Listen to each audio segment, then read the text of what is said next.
Penampilan selanjutnya dari kelompok 3, Gilang Andra Busido dan Fardila Devienda. Selamat menyaksikan.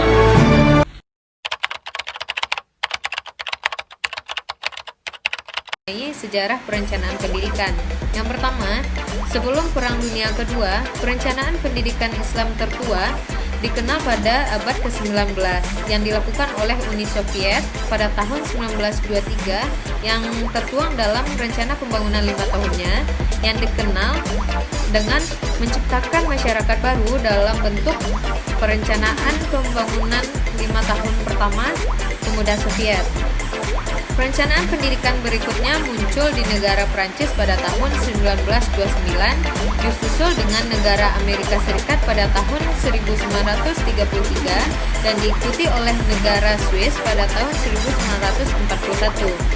Setelah Perang Dunia Kedua, perencanaan pendidikan pertama kali muncul di negara Inggris yang pada tahun 1944 dalam undang-undang pendidikannya. Pada tahun 1950, negara-negara yang baru merdeka menyadari akan pentingnya perencanaan pendidikan yang diawali oleh negara India pada rencana pembangunan 5 tahunnya pada tahun 1951 dan disusul dengan negara Cina pada tahun 1951 juga dengan rencana pembangunan 8 tahunnya dan diikuti dengan negara kita, negara Indonesia dengan rencana 5 tahun juga pada tahun 1956. Perencanaan pendidikan di Indonesia mengikuti perencanaan pembangunan nasional yang lebih dikenal dengan Repilita. Repilita ini ada 6 periode mulai dari tahun 1967 sampai dengan tahun 1998 dan dilanjutkan dengan Prokernas 1 pada tahun 1999 sampai 2004 dan terakhir RPJM pada tahun 2004 sampai dengan 2009.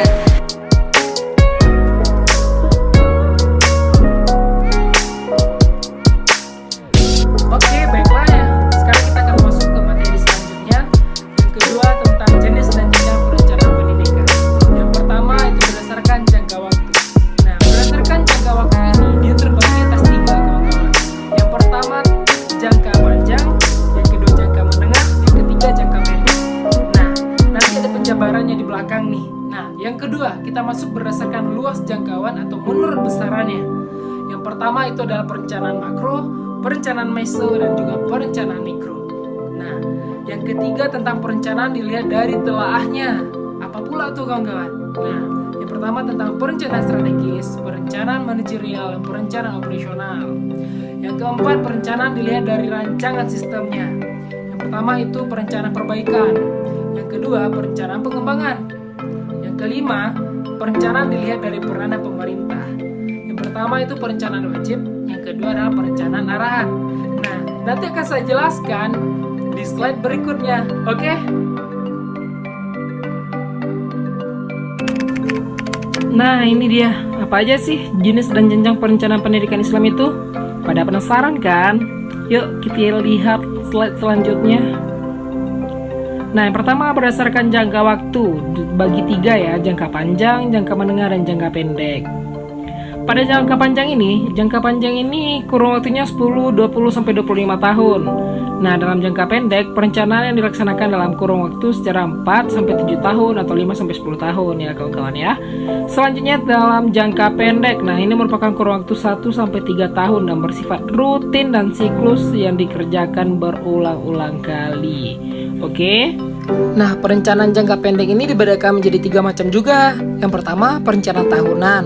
Kedua, perencanaan untuk memecahkan masalah mendesak yang mungkin dapat dilaksanakan dalam kurun waktu 1 tahun atau kurang dari 1 tahun.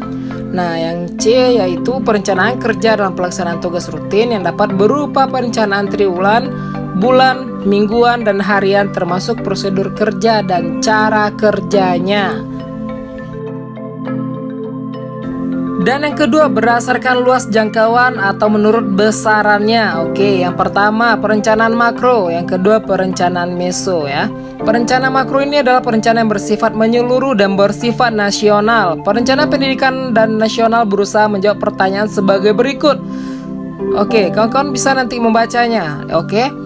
Selanjutnya, perencanaan meso merupakan penjabaran perencanaan makro yang dijabarkan lebih terperinci ke dalam program dalam dimensi yang lebih kecil.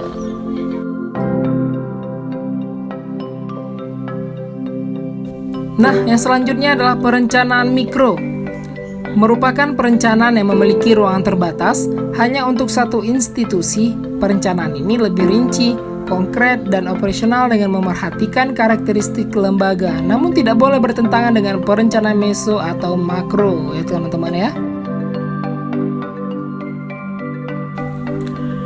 Dan yang ketiga adalah perencanaan dilihat dari telaahnya. Ini dibagi 3 juga. Yang pertama, perencanaan strategis merupakan perencanaan berkaitan dengan kegiatan menetapkan tujuan.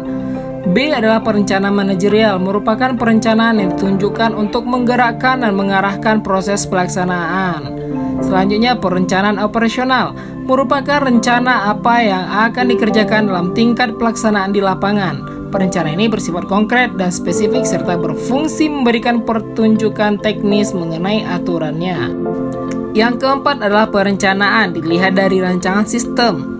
Yang pertama itu perencanaan perbaikan, merupakan perencanaan yang ditunjukkan untuk memperbaiki sistem yang telah ada tanpa menambah atau mengurangi komponen sistem yang ada.